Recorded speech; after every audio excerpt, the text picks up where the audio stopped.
So, welcome to the gendering for the gendering room, how to reimagine the urban space. That is the webinar that we organized in the framework of the Erasmus Plus project MAT. Mobilizing youth for gender inclusive cities.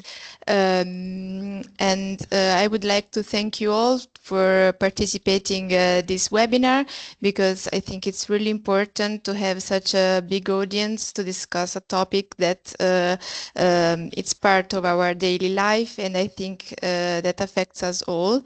I will give you just quick practical information. As I said, I will be registering the webinar, and for that you will be receiving an email with a consent form that I need you to sign, an evaluation questionnaire that I kindly ask you to fill in, and a certificate of attendance for this webinar. Before I give the floor to my colleague Vanessa Bilancetti and Ilaria Massimi, I would like to briefly introduce you the partner that are participating to this webinar, that are Fondazione Brodolini and Citizen in Power. Fondazione Brodolini is a network of change makers. Its mission is to create social impact and positive socio-economic progress across nations and cities. In 2009, Fondazione Brodolini launched the online magazine In Genere, that deals with gender equality issues from an economical and sociological perspective. Citizen in Power is our partner from Cyprus, and it's an independent, non-profit and non-governmental organization that addresses the needs and demands of people through their involvement in social and civic life, by providing innovative material and free training in topics such as education, inclusion, entrepreneurship and business culture, labor market, and lifelong learning. Before I give the floor to Vanessa, one last thing. I'm asking you to keep the camera on for 5-10 minutes so that I can take some screenshots, as we are using them as evidences for the project. Thank you. And Vanessa, the floor is yours.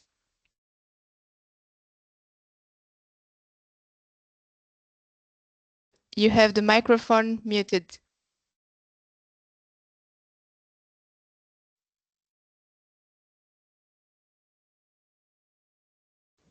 No, Vanessa, the microphone is not muted. There's some problem with your microphone. No.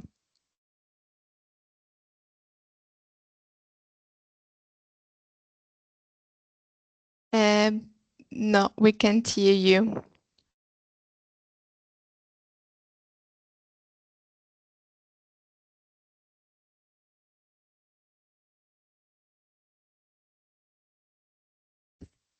Oh.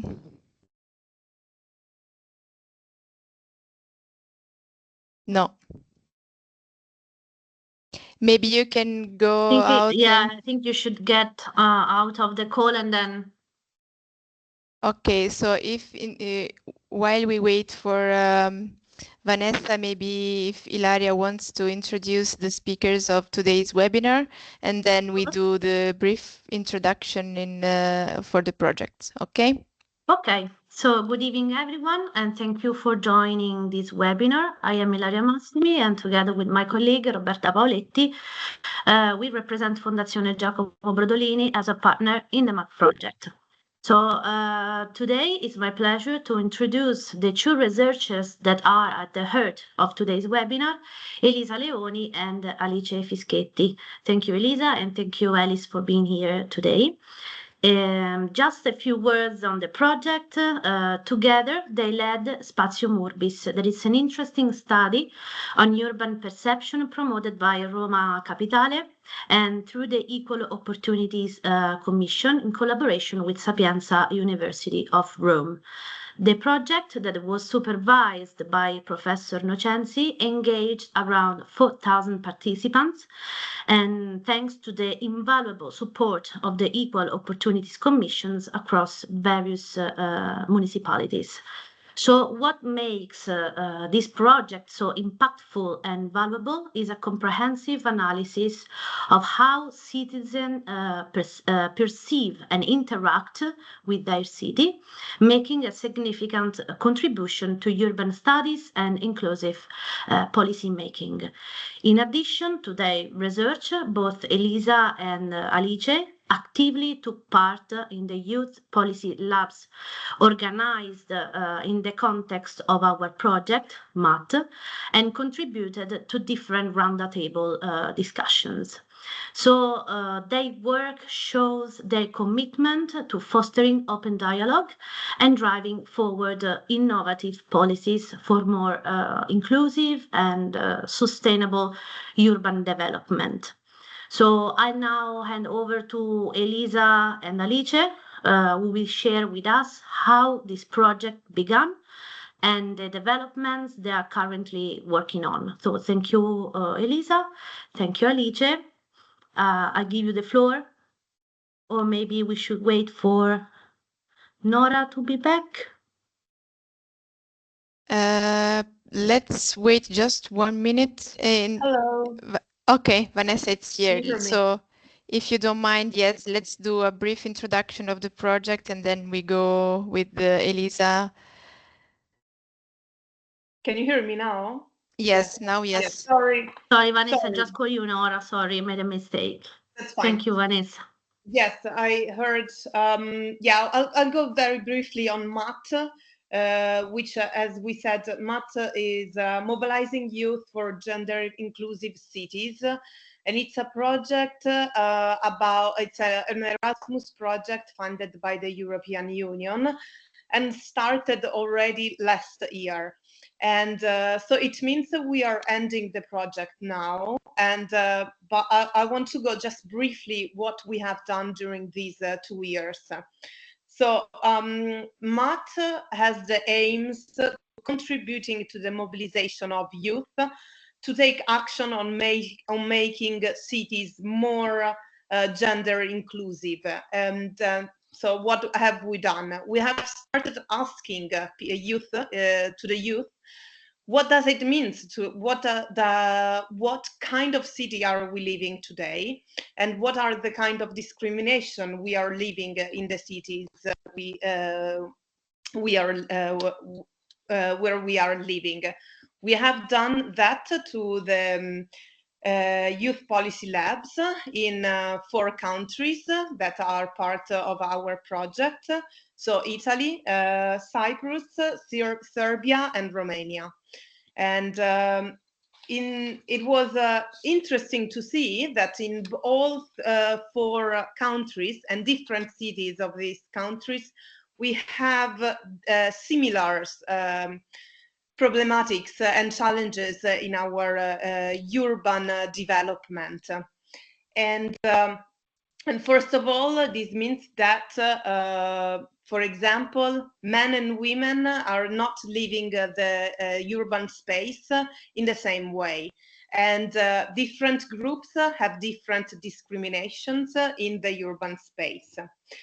The youth policy labs have then brought us to go we have done worked on youth workers and to develop tools to engage youth people in the urban space.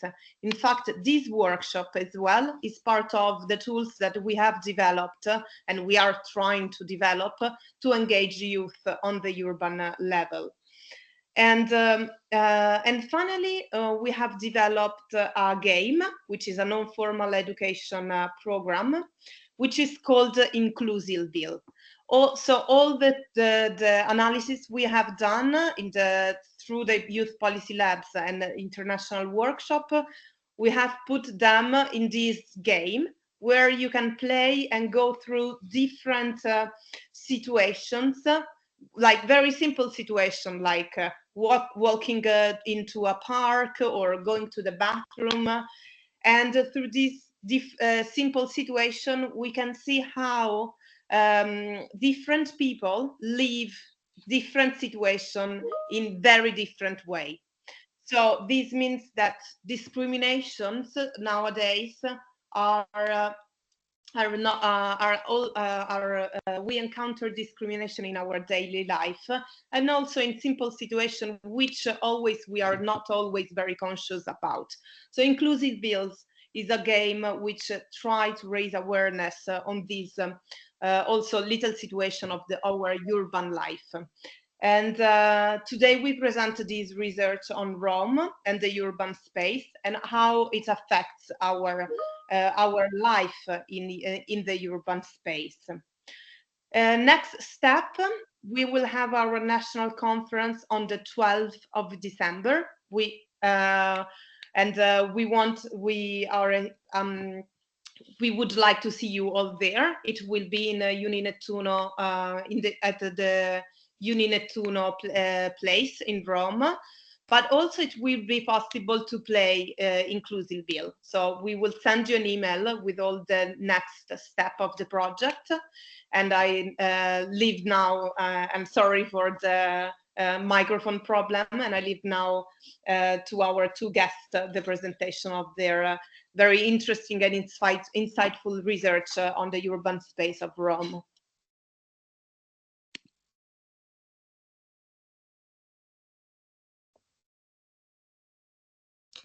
Thank you. If it's okay, Elisa will share the presentation for us.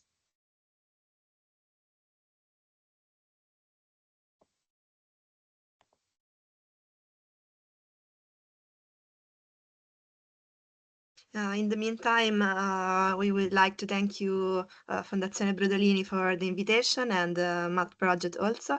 And I am Alice, and together with Elisa, we are going to talk to you about Spatium Urbis research, which we carried out during our master internship in collaboration both with Sapienza and the Equal Opportunity Commission of the Municipality of Rome. The idea for this research came from a lot of inputs, both from what we learned during our master degree and both from external input. And just to name one, the gender mainstreaming process that started in Vienna in 1991. We think it's important to name what already exists in this field of study, in the gender urbanism, because it's an important heritage to study, and because, in the words of Teresa del Valle, there are numerous silencing mechanisms that make the contribution of women and feminists to knowledge creation invisible. So we want to name them. Our primary goal in the research was to fill a gap in data on the city, both from the specific perspective of being able to have information on the city of Rome, and from the perspective of being able to compare data across city, both Italian and European. Our research assumption also moved from a richness already available in the literature and centered on the hypothesis that women report a worse experience on urban space than men. That was our macro argument that we then broke down into more specific one, trying to dissect this issue in every aspect. Our hypothesis was that women experience space in the city with more fear, insecurity, and discomfort than men, that women perceive some places in the city as more frequented and or gender related more than men, that women experience the city under the conditioning of factors related to sex and gender, and that women who move around the city use service and attend places and events in the urban space in a restrictive and limited way in comparison to men. The tools we choose to pursue our research question were different, both quantitative and qualitative. We planned initially a questionnaire, interviews, and college workshop for creative data collection. We choose a mixed method research design because after an initial look on the quantitative data we collected, we noticed that we had few responses from people in the LGBTQIA+ community and from people with disabilities. So we decided to try to fill this gap with interviews. And later we decided to use the tool of colleges to explore the topic of nightlife in the city. The research was launched through the survey tool, considering the fact that allowed us to collect large amount of data and so have a general picture of the situation in Rome. The questionnaire specifically consisted of 4 thematic sections and 1 registry section for anagraphic information, for a total of 16 questions.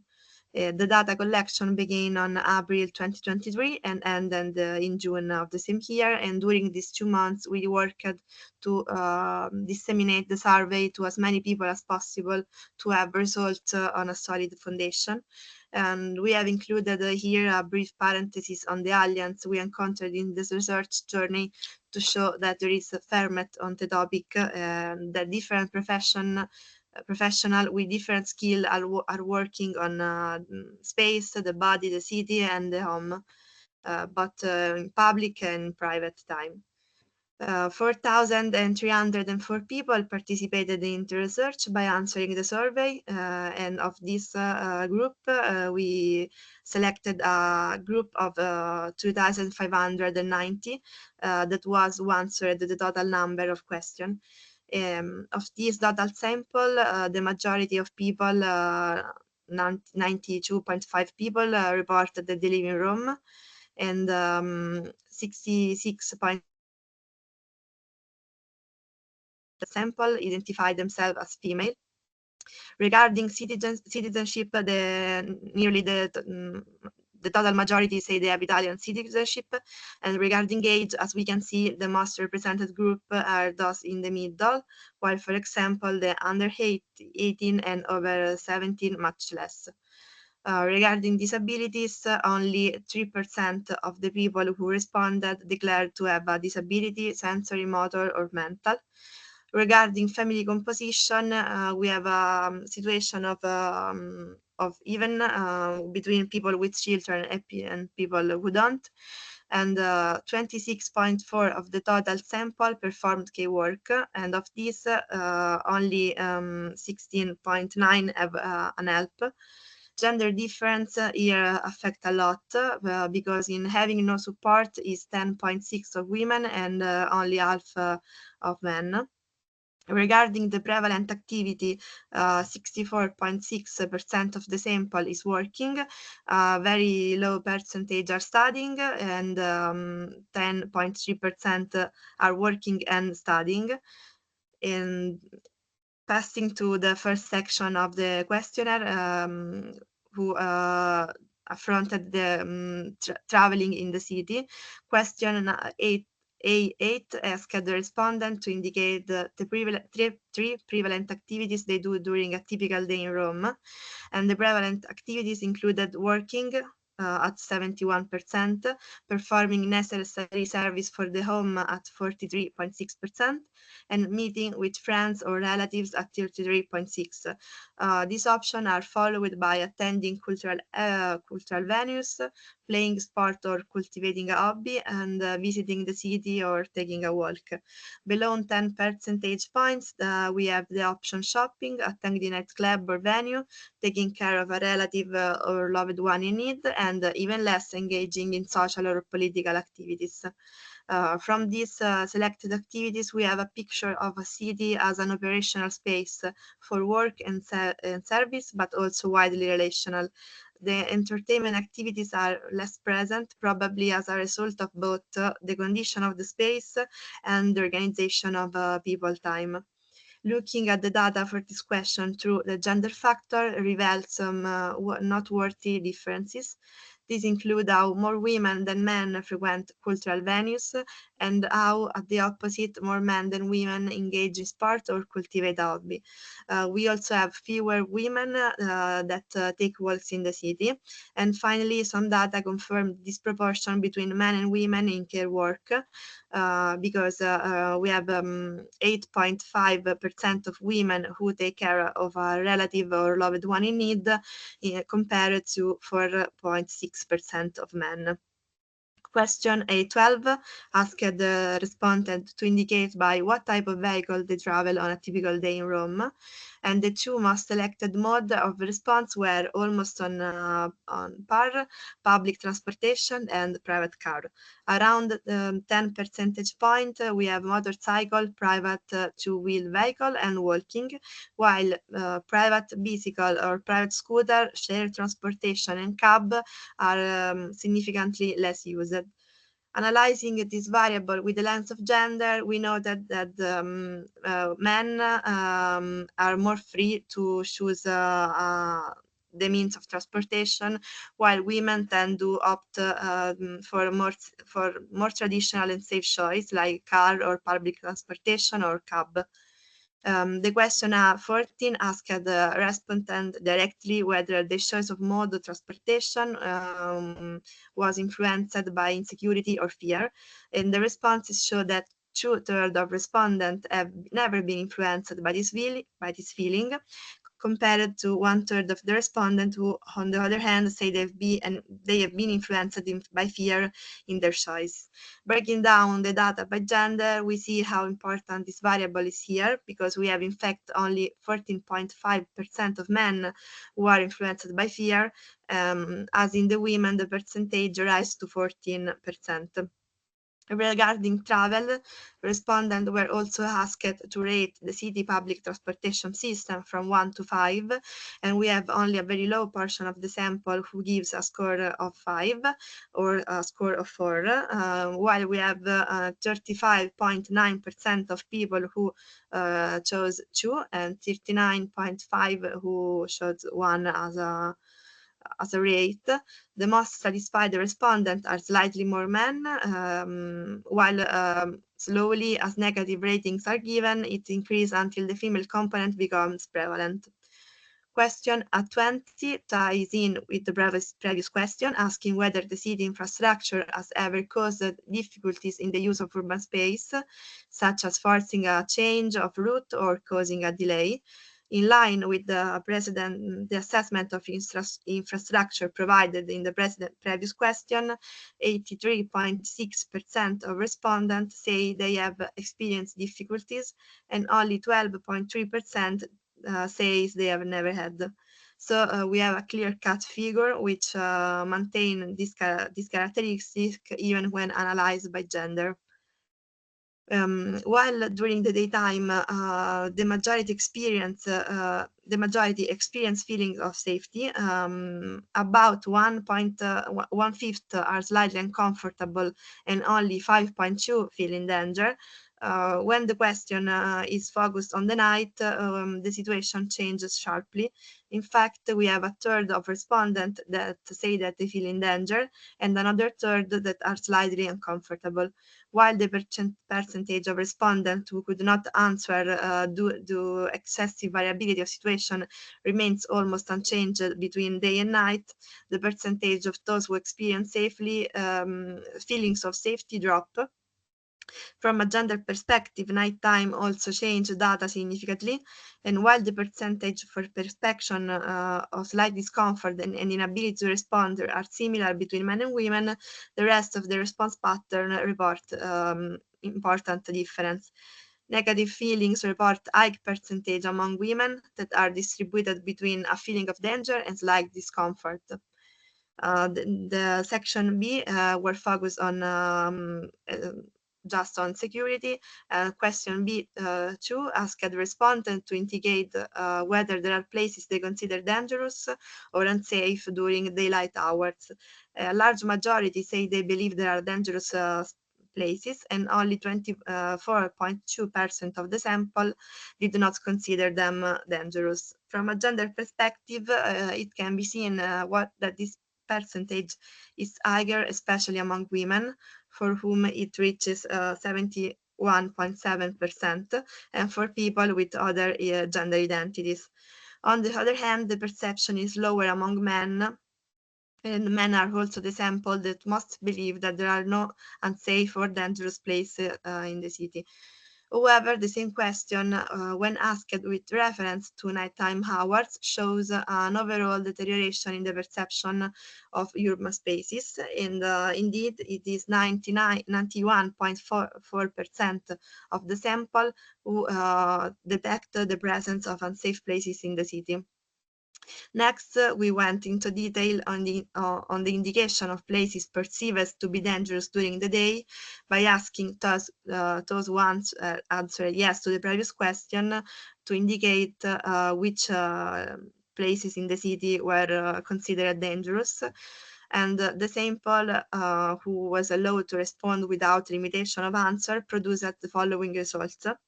Among the places considered most dangerous, we have underpasses, followed by subway and train station, and both in the periphery of the city and in the center.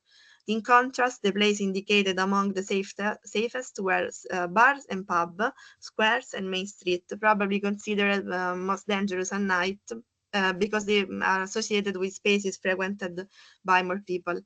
But on the other hand, for the places considered most dangerous at night, those who responded affirmatively have indicated again underpasses, train stations, side streets, but also subway station, green areas, and public transportation, also parking lot and public transportation stops.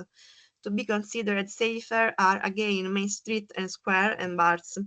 In particular, we noted that regardless of gender identity and space, the perception of insecurity and danger raises at night hours, during which there are fewer people using the space, but also less social and institutional control.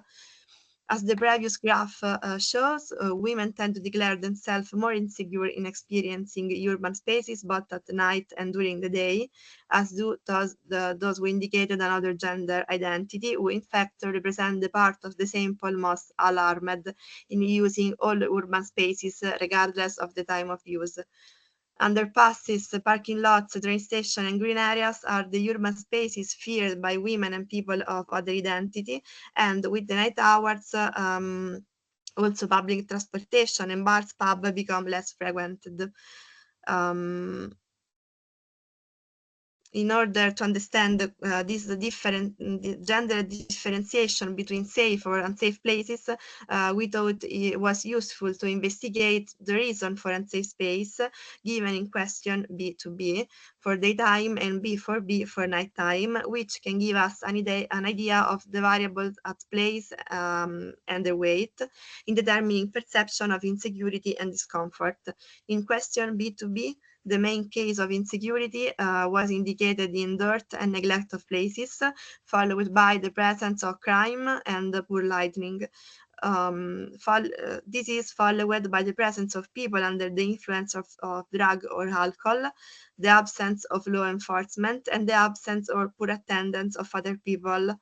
Far less influential are the poor passage of transportation, the absence of commercial establishment, but the same condition also affect the perception of insecurity at night, also with a stronger impact. In detailing the reason for the attribution of danger and insecurity of urban space, the gender perspective brings out some interesting trend. We think we can speak of a kind of a genderization of the condition that cause insecurity and danger, because women are more concerned with lighting, decorum, and the presence of public transportation, especially at night, in order to find protection in urban spaces. Men, on the other hand, show to be more influenced by petty crime and the presence of police. People who indicated other as the gender identity state that they are influenced more by specific conditions of space, such as lack of lighting and decorum, and the presence of people under the influence of drug or alcohol. Thus, the two different patterns of the defense against danger can be observed, because women ensure protection through the space they live in, thus also through those around them, And while men experience the privilege of power, generally largely apart from this first level of security, on which they can intervene more due to their personal characteristic. In other words, men would seem to be able to frequent without feeling fear places, also if unlit and dirty, as long as they are subject to law enforcement. The conditions necessary for men to feel safety are obviously necessary for women as well. Now it's Lisa. Okay, we change, and now we will focus on the perception of space as gendered, in the sense that those spaces are like kind of places perceived as belonging to and typically frequented by only one gender. In question B6 was formulated specifically to explore this issue. In fact, 41.9% of respondents claims never to have perceived a place as genderized, but about 1/3 of the total sample instead said, they perceive how some spaces are more connected to a gender identity than other. Looking at the data by gender, we notice a clear difference.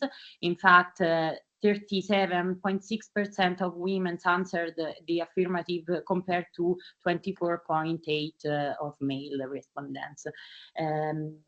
Specification of which places are genderized come from the next open-ended question posed to those who answered to yes to B6. So we made the answer, the question B6A.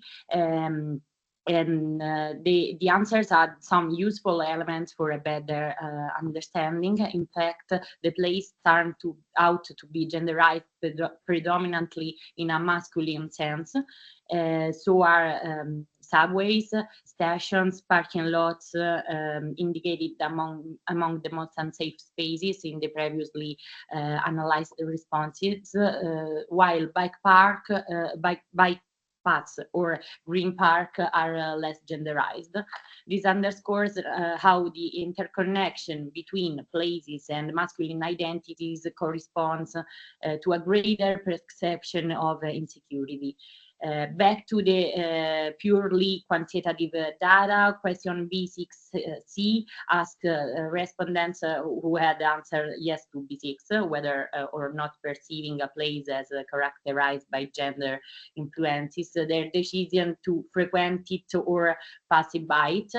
Of that, 33.6% of the respondents said this perception influences their decision, while only 6.5% said that a place connoted by a specific gender does not influence them. From a gender perspective, it can be seen that only 10.2% of the male sample is influenced by these perceived genderization, compared to 42.9% of those who declared other identity, and 32% of women. Gender so seems to be a filter, seems to exert a filter function with respect to the enjoyment of a place, especially for those with an other gender identity or for women. For the male sample, it's even less important to decide to attend a genderized place than it is to recognize that that place is characterized by the gender factor. Although less strong, this tendency is also detectable in the sample of women and those who have an other identity or prefer not to provide it. Only a portion of the sample recognize the genderization of places, and even a smaller portion are influenced by it, confirming the increasing thinning of sensitivity is data from question B6CA of the 24.9% who says that they are affected by genderization. Those of those respondents, 14.9% say they have been influenced by it in a negative way and therefore avoid passing near those places so as not to feel uncomfortable. only 0.2 are positively influenced, and while 9.8 say they feel both way depending on the place.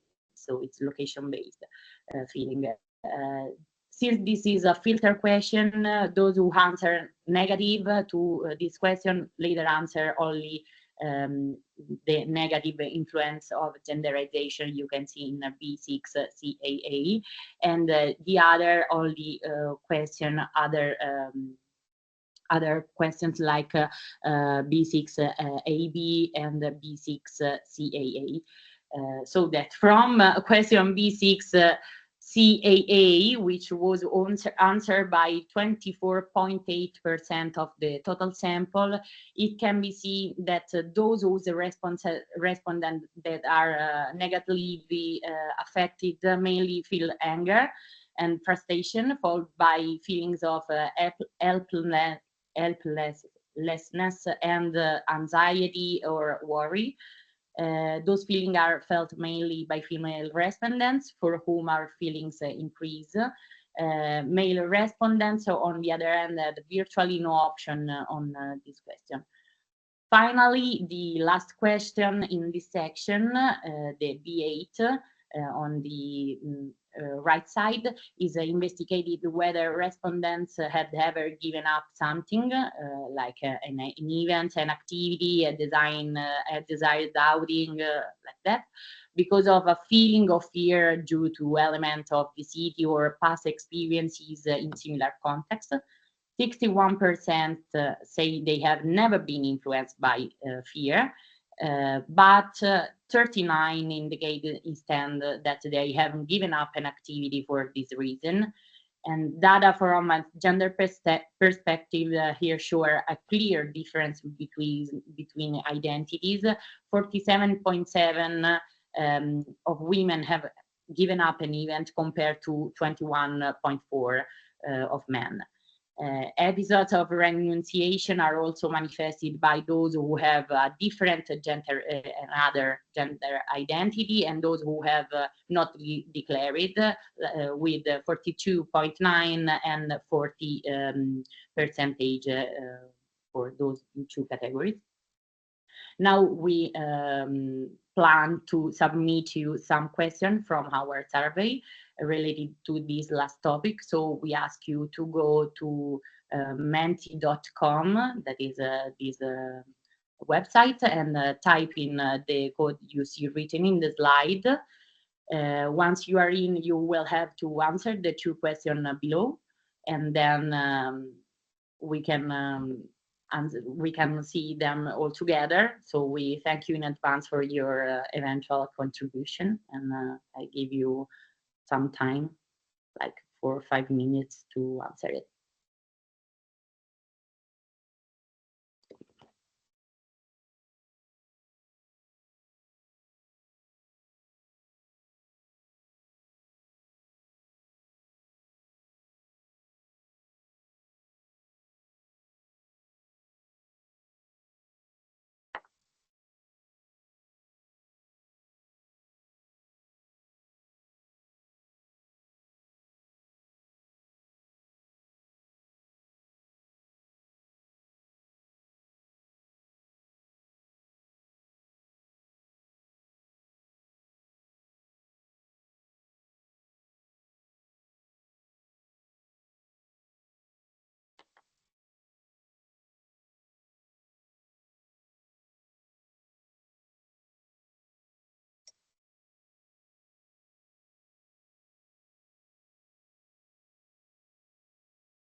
Just to know, is it working, the app or the website?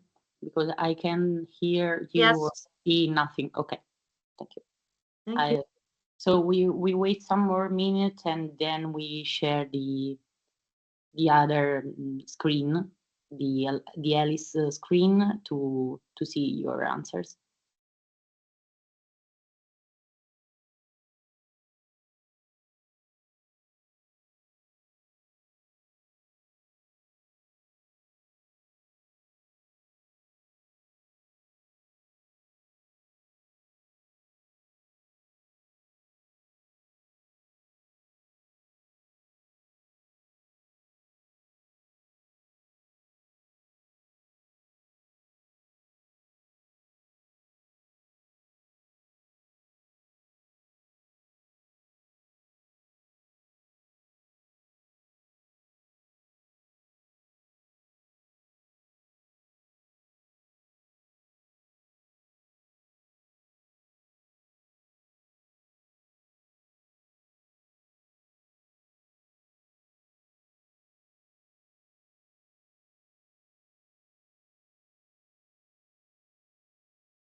We can switch presentation so I can show you the responses.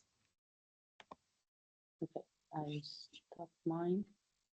Or maybe if you can take your. No, you have to quit yours.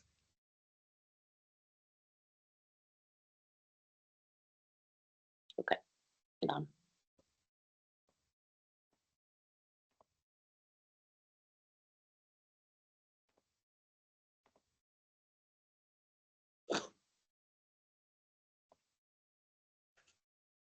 Okay, thank you for your responses.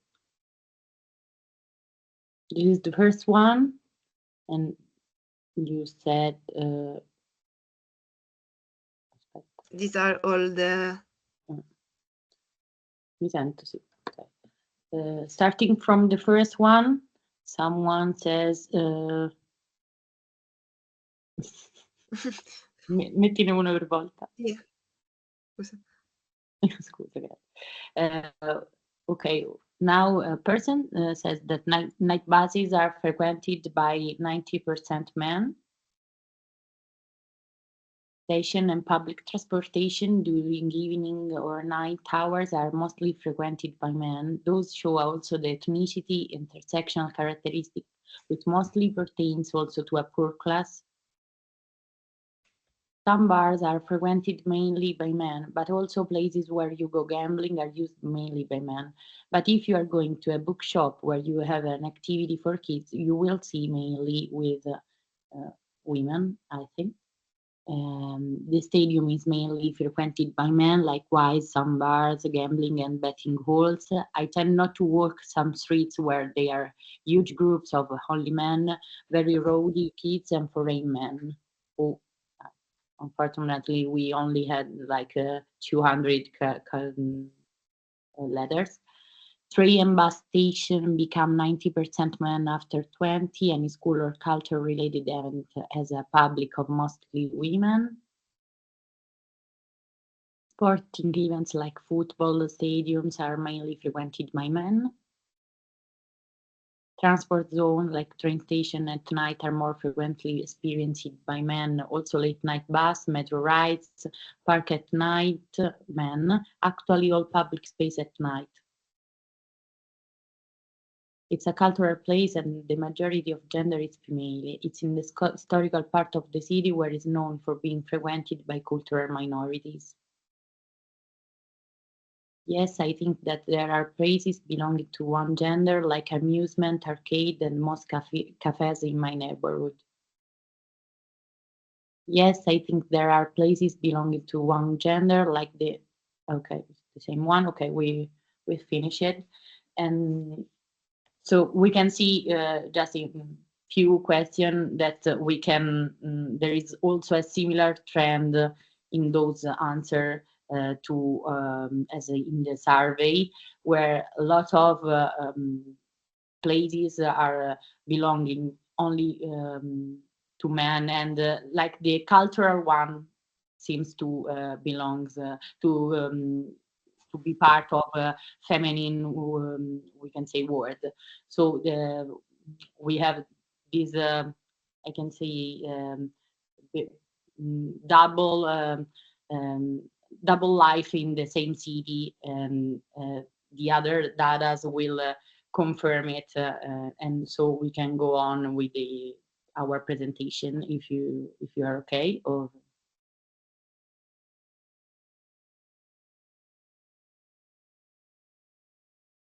Yes, thank you. okay. So we now move to the third section, the one designed to investigate the nighttime portion of the day. Question C2 investigates precisely how often in their first time respondents usually go out after 8 p.m. So about 1/5 of people responded that they usually go out a couple of times a week, followed by those who go out at least once a week, and those who go out during the weekend for more than one evening. However, were the percentages of those at the extremes who always go out, and those who never go out, that are at 4.5 and 4.1%. Looking at the data by gender, there are no particular differences. Men, women, and people who did not declare their gender have rather similar night out behaviors. The exception are people with another gender identity, for whom the response move 4 evening weeks a week, and the response mode once a month send out. This strong uniformity does not allow for the application of specific interpretative keys, other than that of an inconspicuous impact of nighttime hours on the use of spaces. Considering that people with all gender identities are almost indiscriminately going out, it's interesting to understand how a widespread perception of insecurity in nighttime use of spaces and the tendency to go out are reconciled. So question C6, which asks for the type of activity performed while going out at night, can help to better understand the issues of safety at night. Indeed, the most indicated activity is dining, followed by visiting friends, going to the movies, frequenting pubs or bar, and going to the theater. All activity usually and mainly done in the presence of others and in public areas. Two factors that could therefore reduce insecurity, which focuses instead, as the previous questions point out, on traveling to and from the places of these activities. Reading through the gender factor shows that, as also in the previous question, women, men, and those who did not specify their identity have fairly similar habits. They are more engaged in work activities, sports, and walking for men, recreational activities such as movies and theater for women, as we see in our brief survey too. People who did not state their identity have common elements with both men and women. The main differentiator are people who have other gender identity, who spend their time at night in a wider range of activities, such as fewer dinners, but more cultural or social activities, more walking. Although elements emerge from the other question to consider this activity more dangerous according to this sample. The attitude toward diversification of out-of-home activities on the part of people with other identities could be read as a result of more pronounced perception of insecurity attested into the previous question, the same that makes this sample the least likely to go out at night. So we can move now to question C8 on the right part of the card. As a useful piece of data, in fact, it asks to respondents whether or not they are able to go out as much as they would like in the evening. In the general sample, they say they cannot. For people with the other gender identity, the percentage is 57.1.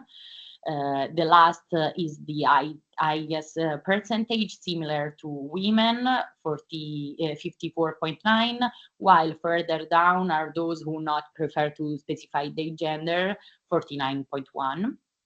And even further down, with a clear break from others, men, of whom only 35% of people fail to go out as much as they would like. So there is such a big difference between the total sample of respondents. This is confirmed by the reason for not going out given in question C8A by those who answered no to the previous one. 11.6 answered they cannot go out because they wake up early. 7.9 are afraid to get around by public transportation. 7.3 live in an area that is poorly connected by public transport. 6.3 cares for a loved one, and only 3% expressly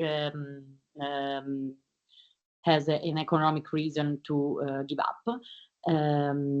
So mainly motivation related to fear and lack of an efficient insecurity, an efficient public transportation are detected. Looking at the data from a gender perspective, they also weigh more heavily on the female sample. Then there is a greater influence of paid work for the male sample, while reason related to timetables and the lack of public transportation remain firm. Reason related to insecurity drop by a large margin. Similar to the male reasons are those of those who did not specify their gender identity, while similar to the female reason are the answers given by those who have other identity. In the latter case, fear of being out in the evening and lack of activity of interest also stand out.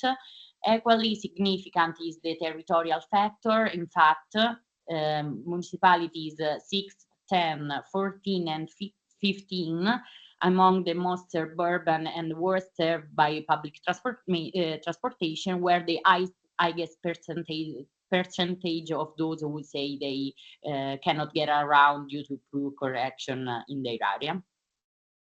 Going on in the context of nighttime, we can see how 45.1% of people who participated in the survey prefer to go out in company, while those who prefer to go alone stand at 12.9. You can see it in the center of the card, answer C12.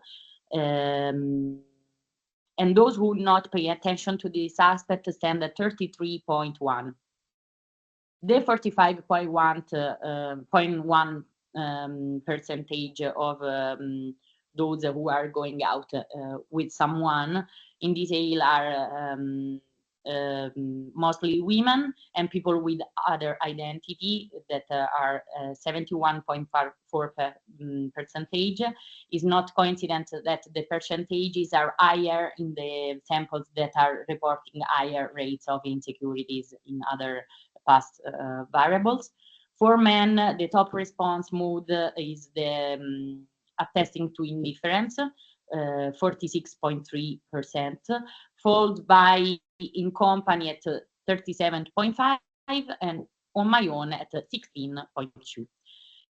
For getting around, the preferred vehicle is the private car. For 15% public transportation, and then cabs. Returning to the Rome context, we can say women and people with other gender identities who mostly go out in company choose private cars and cabs more, and public transportation a little less, which they consider unsafe. Men, on the other hand, choose private car less and two-wheeler more. On the other, we can go on another answer. There isn't is in the lower part of this card, the one to improve nightlife. So respondents were asked to identify among a number of interventions those they considered a priority for improving the quality of nightlife. The most chosen option were increasing the frequency of nighttime public transportation, enhancing street lighting, and strengthening the presence of law enforcement.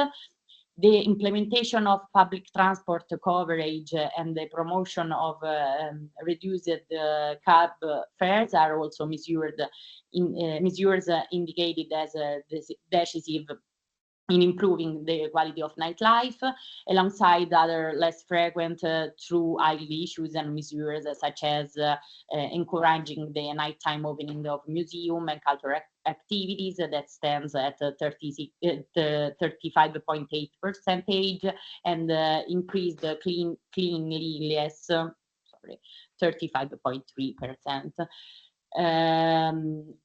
Alongside strengthening service measures alongside others to improve the maintenance of the city and the quality of its proposal for the enjoyment of spaces constitute the policy direction that those who live in the city point out to its decision maker to make life worth living, regardless of the gender identity of its user.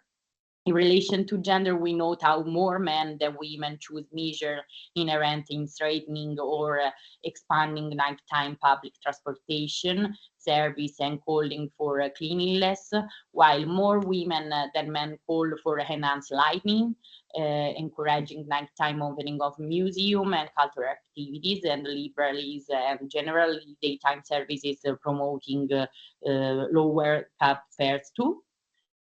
So we now finished this section about night, and we rapidly move to the last section of the survey, that is the one focused about neighborhood and how much every person uses the, we can say, the space that is under its home. The next question we are going to see is D4, the bottom one, we can say, and Here, it investigates respondents' knowledge about the location of anti-violence center. From this moment, I will call them CAV, that is CAV in Italian, or counseling center in their area. So only 28.8 knows answer that they would know where to turn if they needed these services, but almost 3 out of 4 people are not in a position to locate those type of services, and about half of the sample would know how to look for information about it. Those who know about CAVs are related, and related facilities are mostly people with other identities and women, while men know about them by half the percentage of women. The importance of these services, however, can be said to be acknowledged, since in all gender identifying categories, at least 1 in 2 people say they are able to search for the CAV of pertinence or choice. So moving on to investigate gathering place, and here we can see such as squares, parks, benches, bars, subway stops, and so on in the neighborhood.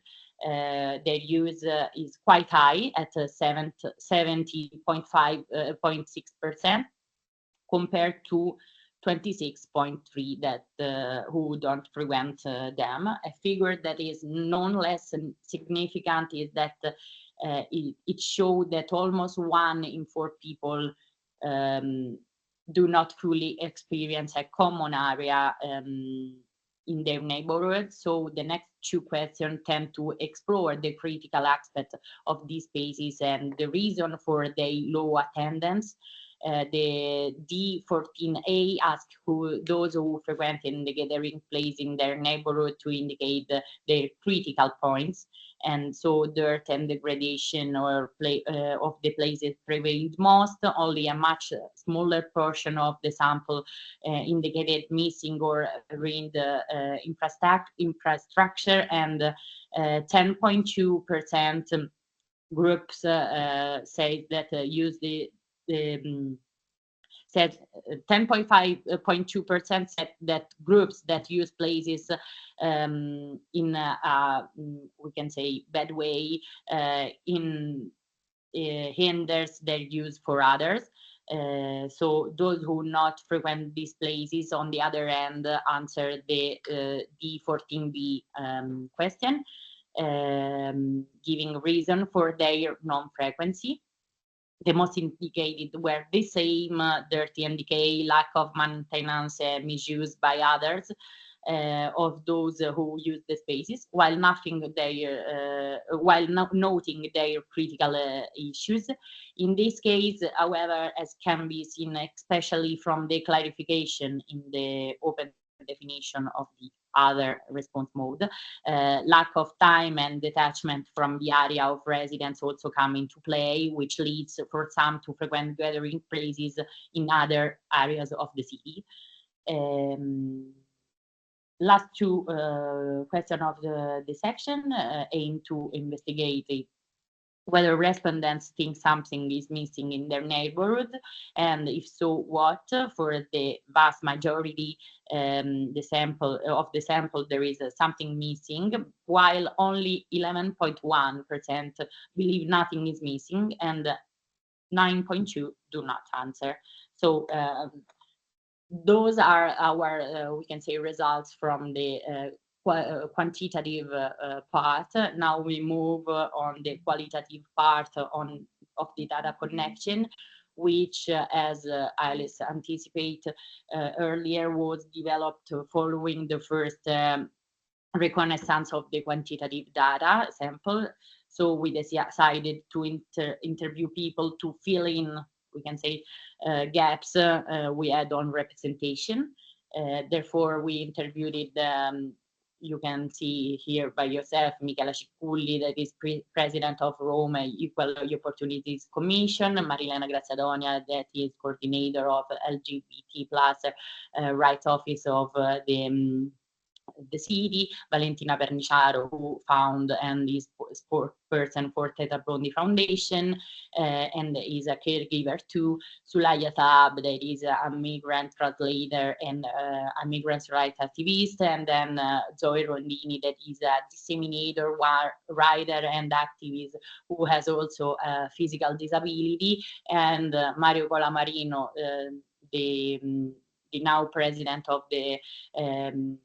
the Mario Meeli Homosexual Culture Circle, and member, we can say, also former president of Mucastasina organization, that is a night event organization really powerful in Rome, and Michela Mattoni, who is an organizer of night events. So with those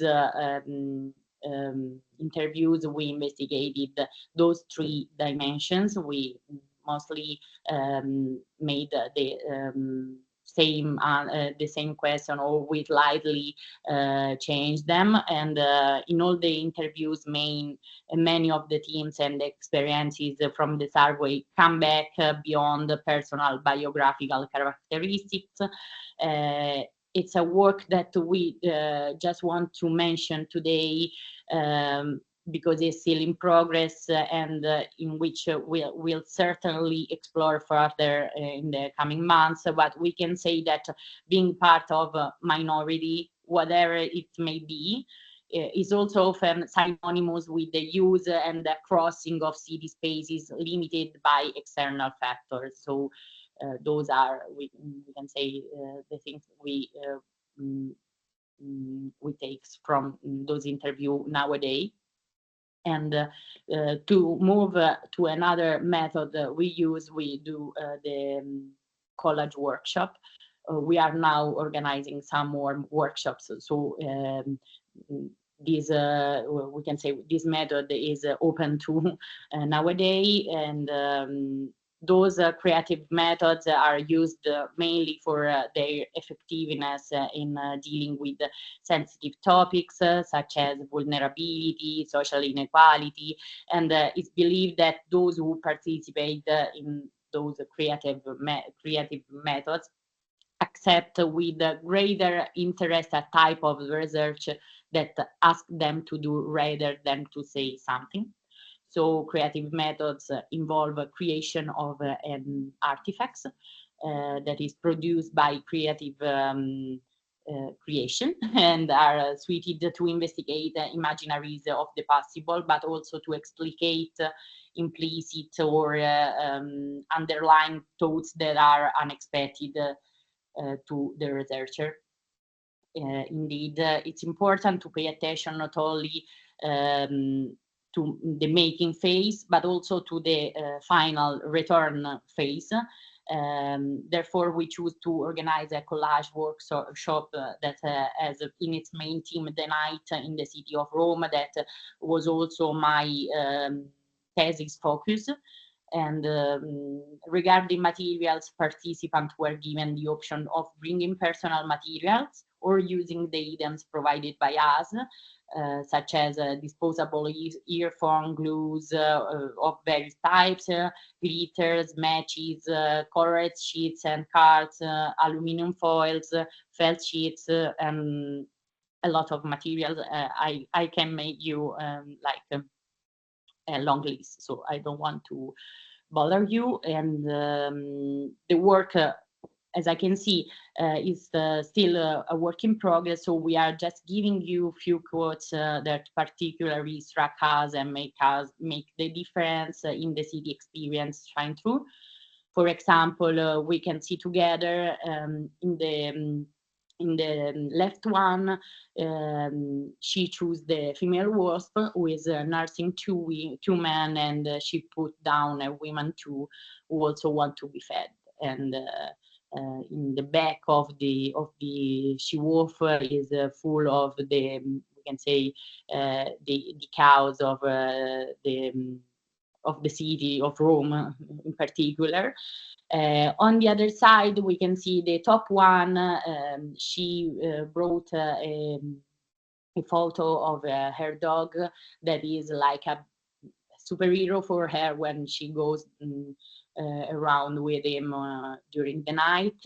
And in the last one, you can see the perception of a man. He is the little boy into the circle, into the blue circle. He is like in a bubble. He said that is a very positive character. It's for me, fortunately for me, unfortunately for those who are not in my gender identity section, we can say. And for example of this collage, you can check out also there is like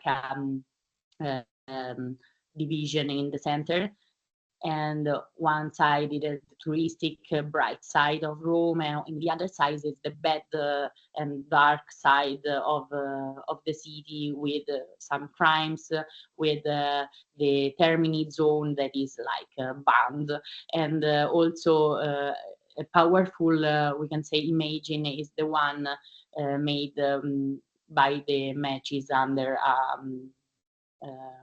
aluminium foil that he said are representing like those who live outside. And so it's like I don't know, for me it was a really powerful image. So those are the we can say the works we would like to share with you too.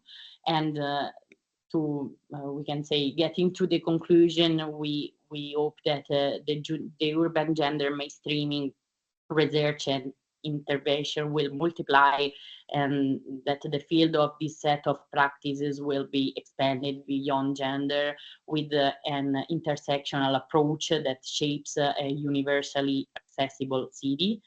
A city without the physical barriers and without the invisible barriers of insecurity and fear that can enable autonomy and freedom. The city of possibilities versus the city of barriers that Leslie Kern talks about in Feminist City, because she say you don't enjoy the 77 wonders, but the answer it gives you to one of your questions. So thank you very much for your request, your attention, and I thank you.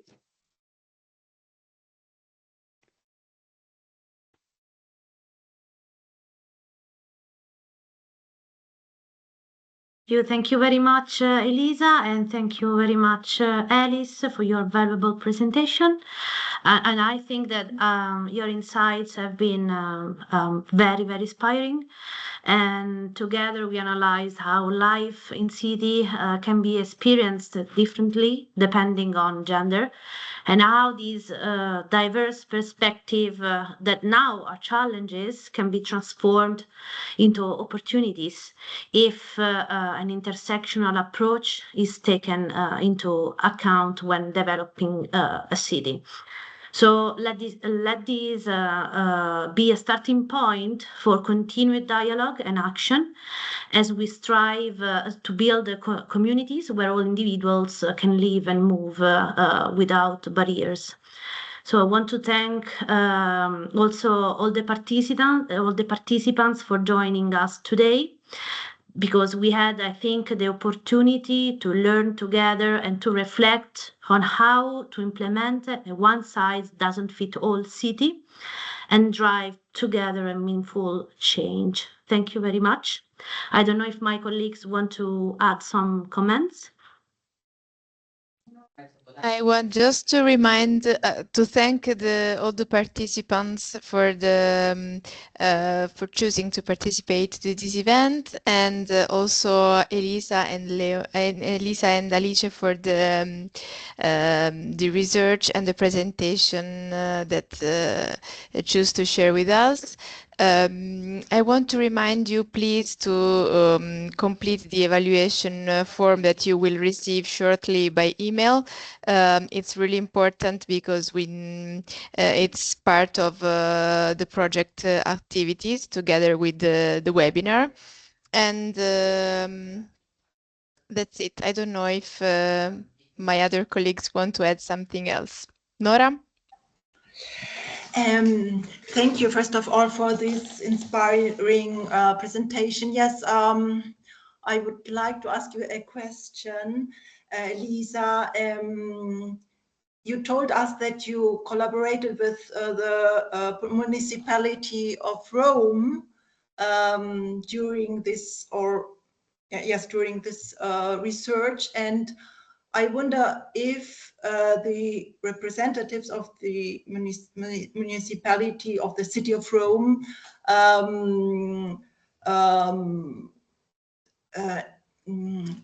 showed some kind of willingness to improve the situation, if you encountered some kind of sensitivity about these gender issues.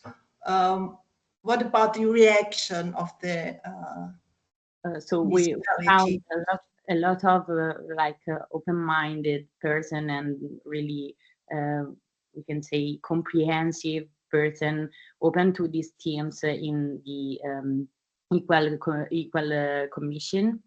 opportunity commission that was our we can say partner in this in this work. And they also organized for us a presentation in some municipality rooms and so on. But in practical, we can say we don't have so much. I don't know the right word, but I can say that they say as okay, good, thank you, you were really really good, but now we are working and we can see from these we will now start we can say some more work to go deeper in those teams, but that's all, nothing more. I know that nowadays they are now we are not studying anymore, we are working, so we just like pass this project to the new people that are working with the university. But I know that they are like organizing some she walks and things like that coming from the major office. So I hope that this work has sensibilized the we can say the audience, the Roman audience. I don't know if it effectively has we can say a change in the mechanism of the Roman institutions. So I don't know if I answered you. Thank you very much. Yes. It is because a lot of results of your project match with the results of our project, in fact. So improving the lighting, improving the descent Yes. of the spaces, and also public transport system, always the same problems. And in fact, it is proven by evidences that only improving lighting in the during the night, you can hinder sexual harassment. It's like it's a small effort to hinder really dramatic situations. So thank you very much. Thank you for your question.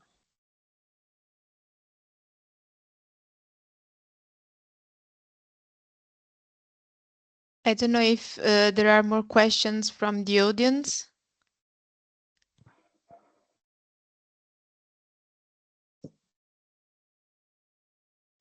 I think not. Vanessa, do you want to add something? I see you open your microphone. I just wanted to add a topic that is the intersectional framework that we need to use to have a look on the data generally. This data or other set of data, which, for example, is the intersection between gender, race, and abilities and disabilities. Just to give you an example, today in Rome, 20 of the metro stations do not have an elevator which is functioning. This means that for people who need, who cannot walk, so not that who have any kind of problem by walking, they cannot use the metro station, half of the metro station in Rome. And this affects disproportionately women with disabilities. This is just an idea. This is just how, because women with disabilities have a double discrimination on their bodies. This is just a way of looking at the same data, but with an intersectional framework. And I do think the same has to be added when we look at the problem of security, which you had a lot of question on. So what is security, and how the perception of security influence the perception of gender and the perception of race. So the topic of, and also on the comments we have seen on the screen. So how do we perceive buses during nighttime? And today Istat has came out with a data, and women fears more than men in Italy. So the 35.8% of women feel fear for herself or her family to be victim of sexual harassment and or violence, respecting to men. Just these are two. Fear is not like reality, is a perception we have, but that means that we perceive reality in a different way, which is affected by gender. And I really wanted to thank these Elisa and Alicia for their presentation and this insightful research on the city of Rome, which is, yes, it's we have seen a lot of similarities with our project, but I do think that Rome is not a special example. It's very similar to other cities in Italy and in Europe and in the world. We have also a comment in the chat from Elena Squicciarini, which says, thank you very much for this interesting webinar. I've noticing similarities with the similar study made by Sex and City, APS, the Milan Gender Atlas. Thank you for your research and commitment in the field of gender urbanism. Yes, thank you. We also know those of Sex and the City APS, and we were with them in Vienna 2 years ago when everything started in our mind. So we can say the idea comes from a condivision, a shared vision. That's it. Okay. Other questions?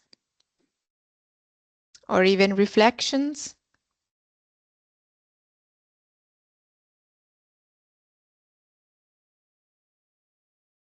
So I guess that's it. I stopped the recording.